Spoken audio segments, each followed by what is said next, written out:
नहीं जी, वहाँ तो रामलीला होगी नहीं।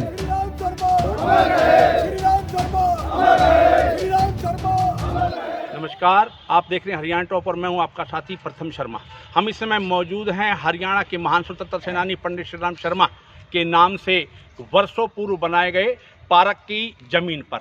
ये वही पार्क है जिसकी 4500 गज ज़मीन पर पता नहीं किसकी नज़र लगी।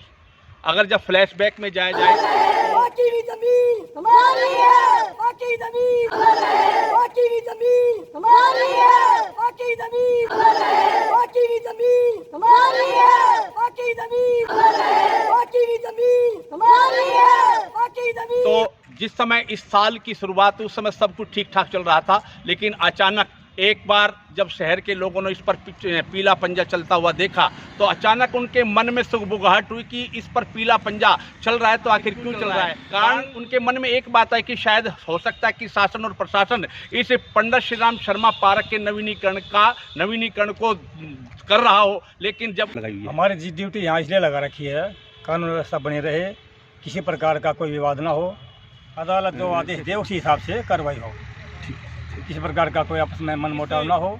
जमीन का 60 रुपये प्रति माह का जो लीज पर जो वक्फ बोर्ड का किराया था वो पालिका ने नहीं भरा, परिषद ने नहीं भरा, और पालिका जो है, परिषद जो है, इस जमीन की अदालत से जो है वो अदालत से मुकदमा हार गई को तहस नहस कर दिया गया। यहाँ पर रामलीला रंगमंच का भी पिछले लंबे समय से एक मंचन होता रहा था, लेकिन नहीं जी, वहाँ तो रामलीला होगी नहीं। और हमारे लिए जगह की बहुत दिक्कत आई, लेकिन जगह का फिर भी हमने इंतजाम कर लिया। उसमें सबसे मोटी समस्या ये आ गई कि पहले हमारा जितना खर्चा होता था ना, इस बार उससे 3 गुना ज़्यादा खर्चा बढ़ गया। हम 10-10 रुपये इकट्ठे करके रामलीला कराया जी, और हमारी किसी तरह से कोई ना ही तो प्रशासन मदद कर रहा है, हम कई दफ़ा जा भी चुके हैं जी, हमारी जगह का कोई समाधान किसी ने कुछ नहीं किया। हम जो कुछ कर रहे हैं अपनी मेहनत के दम। इसके लिए देखो जी, जो हमारे अधिकारी हैं, हमें बाद में पता लगा कि भाई कुछ लोगों ने इसमें इतना गोलमाल किया है कि भाई इसके जो फैसला आया था उसको भी 1 साल तक दबा दिया, जो अपील करने की तारीख थी वो भी चली गई। और हमें तो ये है जी, फिर इसमें शहर तो साथ हो गया, हमारे शहर साथ हो गया तो ये बात बहुत ऊपर तक गई, अब सीएम तक ये बात पहुंच रही है।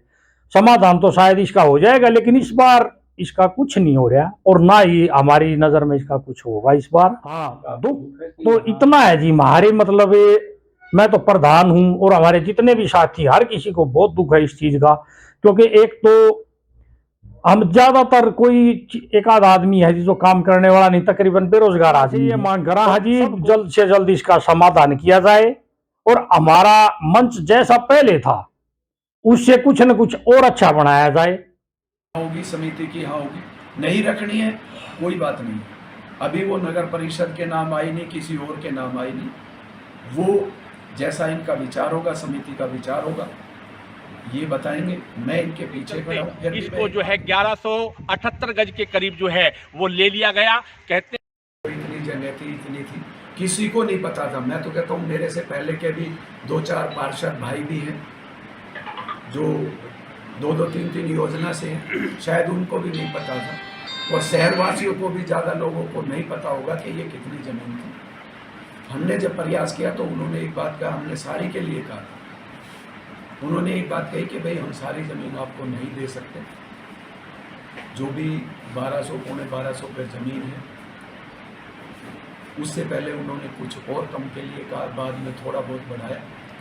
हमने इस चीज़ को ध्यान में रखते हुए कि वहाँ हमारे कुछ सामाजिक काम भी होते हैं, और जो टूट फूट जो हुई है इसको ठीक किया जाए, इसलिए हमने 1200, 1180, 78 को जो नगर परिषद के प्रधान ने धारा 35 की शक्तियों का सदुपयोग करते हुए 1178 गज की जगह को जो है वो लीज पर लिया था और मंशा यही थी कि इस लीज पर लेकर के इसको हाउस में जो है इसको पास करवाया जाए। और लेकिन जब बाद में इस मामले को हाउस में रखा गया तो हाउस ने सबसे पहले इसी बात को उठाया कि जब हाउस ने पहले से ये बैठक में ये तय कर दिया था, एजेंडा पास कर दिया था कि हमें 1178 गज जगह नहीं बल्कि पूरी की पूरी ज़मीन जो है वो चाहिए, इसके बावजूद 1178 गज जगह ली गई। तो क्यों ली गई? तो ये प्रस्ताव जो है परिषद में गिर गया और उसके बाद यहाँ इस मामले को पूर्ण रूप से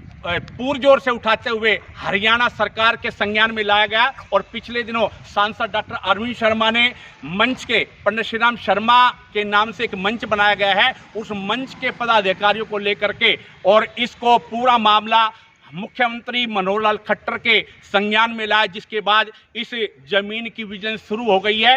माने शासन और प्रशासन की सूत्रों की माने तो सरकार की तरफ से एक लेटर जारी किया गया विजिलेंस विभाग की तरफ से और नगर परिषद के अधिकारियों की, जिला प्रशासन के अधिकारियों को तलब किया गया है 5 अक्टूबर के लिए कि तमाम कागजात लेकर के वो सतर्कता विभाग के, विजिलेंस विभाग के सामने पेश हो। अब देखना ये होगा कि इस जमीन को बचाने में प्रशासन और शासन का कितना सहयोग मिला हुआ है। लेकिन एक सवाल है और इसके लिए कौन लोग जिम्मेवार हैं, कौन अधिकारी जिम्मेवार हैं जिन्होंने इस जमीन को खुर्द-बुर्द करने के लिए न्याय संघर्ष समिति भी बनी थी, लेकिन वो भी फिलहाल इस मामले में मौन है।